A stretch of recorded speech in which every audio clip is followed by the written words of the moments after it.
जोपर्यंत आपण आपल्या जीवनामध्ये शांतता प्राप्त करत नाही, कुठे शांत राहायचे, कुठं ओरडायचे ते आपल्याला आज शिकलं पाहिजे. हालेलुया. प्रभू येशू तिथं बोलत असताना पिलातूस आश्चर्यचकित होतं की मी एवढे आरोप करतोय, त्याला ऑफर सुद्धा देतो की मला तुला वाचवण्याची संधी आहे, फक्त तू बोल, कबूल दे.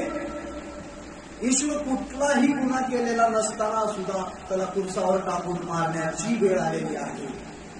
कारण जो कायदा आहे, कायद्यामध्ये गुन्हेगार असन, पुरावे असते तर त्याला फासावर लटकता येतं, फाशी देता येतं. पण प्रभू येशूच्या बाबतीत कुठलाही पुरावा रोमन सरकारकडे नव्हता, यहुदी लोकांकडे नव्हता. विनाकारण आणि कुठल्याही गुन्हेगाराला जर एवढ्या मोठ्या फाशीवर लटवायचं असेल, कुर्सावर त्यावेळेस कायदा होता कुर्सावर लटकायचा. आताची सजा मोठी काय, फाशी देणं. म्हणजे प्रत्येक देशामध्ये वेगवेगळे नियम आहेत. काही देशामध्ये उड्या घालतात, आपल्या देशामध्ये फाशी देतात.